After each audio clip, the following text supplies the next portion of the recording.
this might be the hottest take I have ever seen in the video game industry. Like, this take is so hot, it's scalding. Surface of the sun hot. The devil's taint hot. I don't really know how else to describe just how hot this take is. And the most hilarious part about it, it's coming from the creative director at Google Stadia. Before I get into this hot take, just a reminder, pinned comment below, sign up to win a free Xbox X, a chance to win an Xbox Series X shipped globally. Time is running out to sign up. We're pushing hard to reach 1 million subscribers, and I can't do it without you. So, as a thank you, you at least get a chance to win a console if you subscribe. Now, Alex Hutchinson. Now, I don't really know much about Alex, in terms of I've never interacted with them. I see they have a blue check mark, which is always a bit of a concern. But, I'm catching it right now. I'm catching right now that this is about to be probably one of the biggest ratios of all time. I mean, I'm not seeing a lot of like non-video game conversations on their timeline, so this is great. Oops, the Dems need to respond in these locations the way Republicans are in California. Okay, so yeah, typical politics. Here we go. Yep. There we go. There's some fierce burns. I hope Mayor Pete sticks around in politics.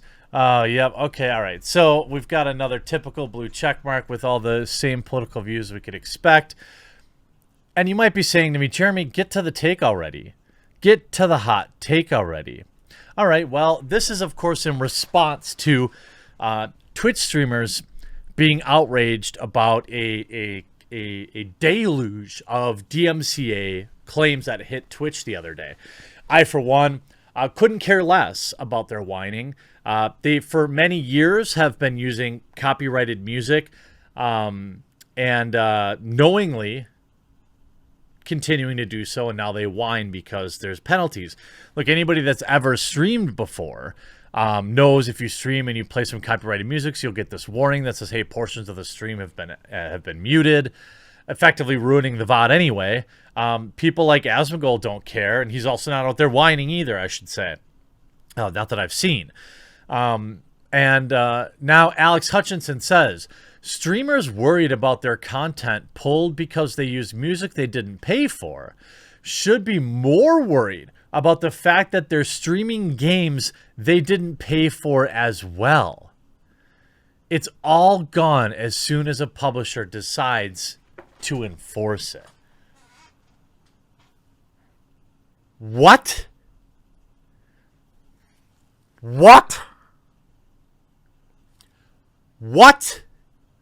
First of all, I'm not even sure what you're insinuating here. Are you saying that streamers are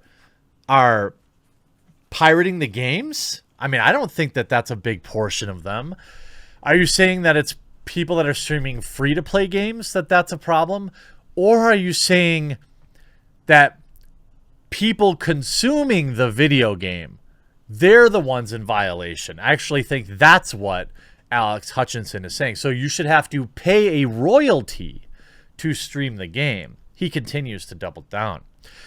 The real truth is, streamers should be paying the developers and publishers of the game they stream. They should be buying a license like any real business and paying for the content they use. What? What? Are you saying that me playing a video game, which, by the way, I would say at the very minimum, an individual playing a video game is fair use, is transformative in the fact that you're playing a game in your own way, you're transforming the content with your own commentary, your gameplay in and of itself is also unique, and I don't even stream video games. It says, oh boy, someone should monetize playing music online without paying individually for each song. We should call it like streaming or something. And the artist does get paid each and every time a song plays on a streaming service. That's the point.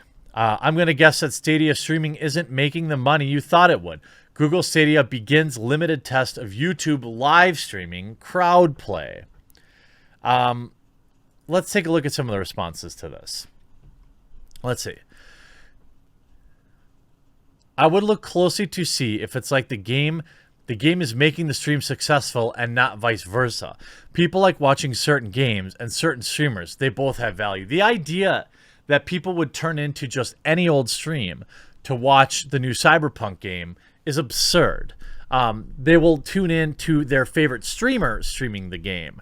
The streamer makes the game, the video, not the game. Among Us, for example, is a pretty low effort video game that's made wildly popular by what? The personalities that play it. Hot take for somebody that works for a company that is literally pushing a product where a large portion of what they advertised and still yet to deliver on is hard to watch, is how you can watch streamers from it is directly jump into their game states. Essentially saying part of their system, part of the actual system Stadia offers is, hey, if you see a streamer playing this video game, you can just click and you can start playing it. Hey, Stadia boy, then why does Stadia have it literally built into their system? What? Here we can go with Fred Wood. This is the most out of touch. This is a video game developer too, apparently. This is the most out of touch take I've seen in a while. And from someone who represents a service that touted it would be able to stream games quickly and easily to YouTube. Clearly, you don't see the value that streamers provide to developers. And I'm saying this as a developer. I've seen lots of people say they are giving games exposure, but they're often also giving alternatives to buying and playing the game. What? This is the same tired old argument that pirating hurts game sales.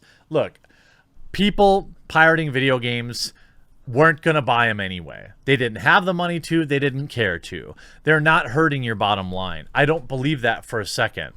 I don't even know what to say about this. I wish good luck to Stadia. Hey man, everyone is trying to dunk on you for working at Google Stadia, but I just want to let you know that Spore was also terrible. Another game they worked on. I mean, what?